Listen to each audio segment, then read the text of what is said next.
मैं Sardar Singh, associate professor in geography, SPC government college BM. Good morning विद्यार्थियों। आज आपके सामने एक चैप्टर है बीए पार्ट थर्ड में पेपर फर्स्ट है भारत का भूगोल, इंडिया ज्योग्राफी। टॉपिक है भारतीय कृषि का प्रादेशिकरण, रीजनलाइजेशन ऑफ इंडियन एग्रीकल्चर।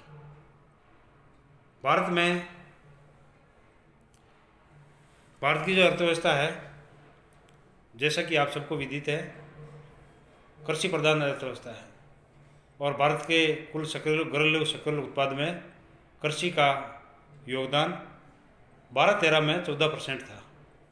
देश की लगभग 65% जनसंख्या अपनी आजीविका के लिए कृषि पर निर्भर है और यहाँ की जो कृषि है वो ज़्यादातर मानसून पर निर्भर है, जैसा कि आप लोग जानते हो।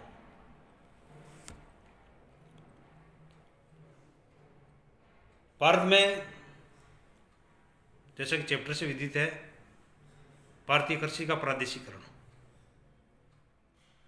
प्रदेश की सबसे पहले हम यानी जो प्रादेशिकरण किया गया है उसमें सबसे पहले हम कृषि प्रदेश की परिभाषा ढूंढते हैं। भूतल पर स्थित एक ऐसा बड़ा क्षेत्र जिसमें कृषि दशाओं और कृषि कार्य पद्धति संबंधी विशेषताओं, भूमि उपयोग, फसलों के प्रकार, उत्पादन, प्रयुक्त उपकरण, टेक्नोलॉजी, कृषक के जीवन पद्धति आदि में समरूपता पाई जाती है, तो उसे एक कृषि प्रदेश कहते हैं जो दूसरे कृषि प्रदेश से भिन्न होता है। भारतीय जो कृषि है, एक प्रदेश एक ऐसा क्षेत्र होता है जिसमें कृषि भूमि उपयोग, शस्य प्रतिरूप इत्यादि में भी समरूपता देखने को मिलती है। भारतीय कृषि मानसून का जुआ है। यहाँ पर भौतिक और जलवायु दशाएँ यहाँ की कृषि को बहुत अधिक प्रभावित करती है। यहाँ यानी भारत में कृषि फसलों की अधिक वैरायटी यहाँ देखने को मिलती है और उस वैरायटी के आधार पर यहाँ भिन्न भिन्न प्रकार की जो कृषि है वो उगाई जाती है या फसलें पैदा की जाती है। उस आधार पर इसका संपूर्ण भारत के अंदर प्रादेशिकरण किया गया है। अब यहाँ पर प्रादेशिकरण के जो आधार है उसके ऊपर हम चर्चा करेंगे। तो प्रादेशिकरण के कौन कौन से आधार हैं जिसके आधार पर हम इनका रीजनलाइजेशन कर सकते हैं। तो सबसे पहला है कृषि भूमि उपयोग की स्थिति, दूसरा फसल और मवेशी साहचर्य, फिर है कृषि उत्पादन में प्रयुक्त विधियाँ, फिर है भूमि पर श्रम पूंजी और संगठन, उपयोग हेतु पदार्थों की निपटारा या कृषि उपयोग के तरीके, वैज्ञानिक उपकरणों का प्रयोग, कृषकों की जीवन पद्धति, फसलों के प्रकार, जल की प्राप्ति, आर्द्रता, मिट्टी का उपजाऊपन, भूमि की उपलब्धता, वर्षा की मात्रा और तापमान और अन्य कारक तो इस आधार पर ये उपरोक्त आधार दे रखे हैं और इस आधार पर भारतीय कृषि का प्रादेशिकरण किया गया है।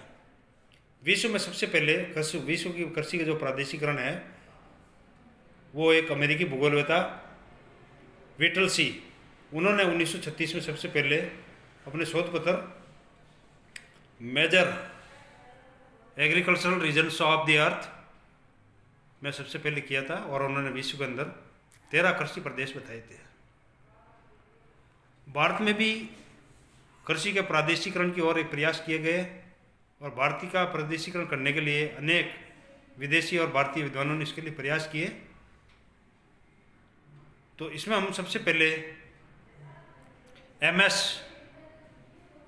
रंधावा ने 1958 में कृषि के प्रादेशिकरण में भौतिक दशाओं, फसल की विशेषताओं, कृषि प्रणालियों, विधियों, फसल और मवेशी साहचर्य को आधार पर रंधावा ने भारत के निम्नलिखित कृषि प्रदेश इस तरह से बताए।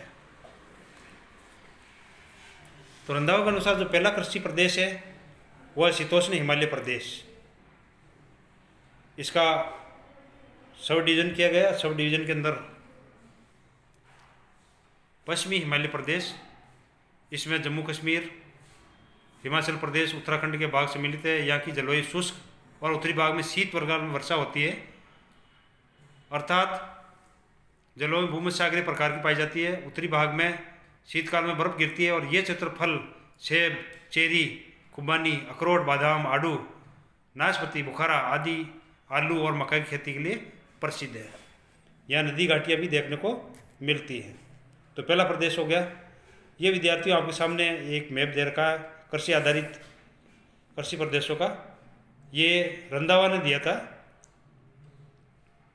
जिसमें ये इसके विभिन्न भाग किए गए। दूसरा प्रदेश है, इसी का पार्ट है, पूर्वी हिमालय प्रदेश, यानी पहले का सेकंड पार्ट है पूर्वी हिमालय प्रदेश। पूर्वी हिमालय प्रदेश के अंदर इसमें सिक्किम है, ऊपरी आसाम, अरुणाचल प्रदेश सम्मिलित है और यहाँ भारी वर्षा यानी 250 सेंटीमीटर से ज़्यादा वर्षा होती है। सघन साल के वन पाए जाते हैं। चाय और चावल की खेती यहाँ मुख्य फसलें हैं। फिर दूसरा प्रदेश उन्होंने बताया उत्तरी शुष्क गेहूँ उत्पादन प्रदेश, रंधावा ने बताया। इसका विस्तार पंजाब, हरियाणा, पश्चिमी उत्तर प्रदेश, दिल्ली, उत्तरी राजस्थान एवं उत्तर पश्चिमी मध्य प्रदेश के क्षेत्र पर पाया जाता है। यहाँ वार्षिक वर्षा 75 सेंटीमीटर से कम होती है, कहीं पर ये 20 सेंटीमीटर से भी कम होती है। और यहाँ कांप व बालू मिट्टी के फलोत्पादन सिंचाई के सहारे होता है। गेहूँ का सर्वाधिक उत्पादन सिंचाई के सहारे होता है। इसके अतिरिक्त मक्का,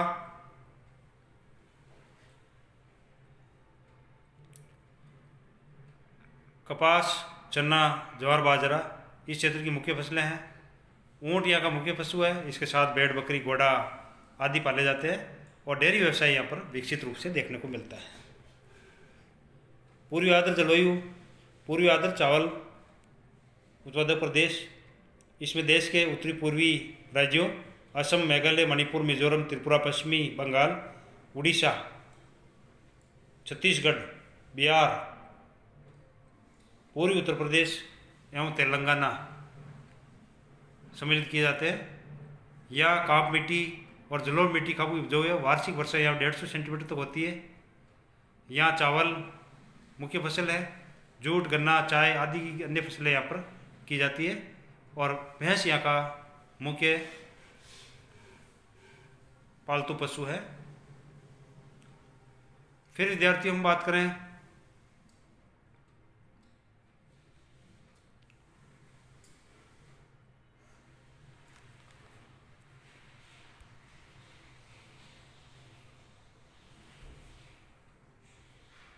पश्चिमी आर्द्र मलाबार नारियल प्रदेश,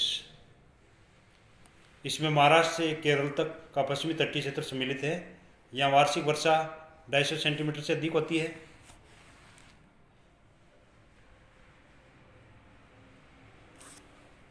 इसके कारण लेटराइट और लाल पीली मिट्टियों की प्रधानता यहाँ देखने को मिलती है। चावल मुख्य खाद्यान्न फसल है, परंतु नारियल और बागाती फसलें जिसमें रबर है, कॉफ़ी है, इलायची, काली मिर्च, हेपियोका, काजू आदि उत्पन्न किए जाते हैं। फिर विद्यार्थी हम बात करते हैं लास्ट में दक्षिणी मध्य वर्षा के मोटे अनाज उत्पादक क्षेत्र या प्रदेश।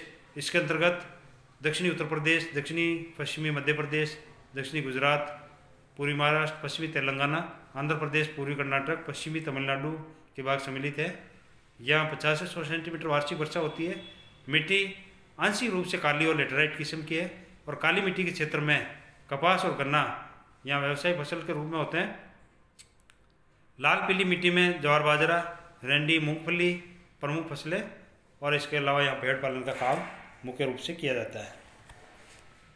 तो विद्यार्थियों इस तरह से हम देख सकते हैं कि ये आपके सामने वर्ल्ड का भारत का मैप दे रखा है और भारत के मैप के अंदर रंधावा ने जो ये कृषि का प्रादेशिकरण किया है उसमें इस चित्र के अंदर आप देख सकते हो 1 नंबर शीतोष्ण हिमालय प्रदेश, 2 नंबर में उत्तरी शुष्क गेहूँ उत्पादक प्रदेश, 3rd नंबर पर पूर्वी आर्द्र चावल उत्पादन प्रदेश और 4th नंबर पर पश्चिमी आर्द्र मलाबार तटीय प्रदेश जो कि आप देख रहे हो। 3 नंबर में पूर्वी आर्द्र चावल प्रदेश भी देख रहे हो। 5 नंबर पर दक्षिणी मोटा अनाज उत्पादन प्रदेश। तो इस तरह से रंधावा ने ये भारतीय कृषि का जो है प्रादेशिकरण आप लोगों के सामने प्रस्तुत किया है। थैंक यू, धन्यवाद।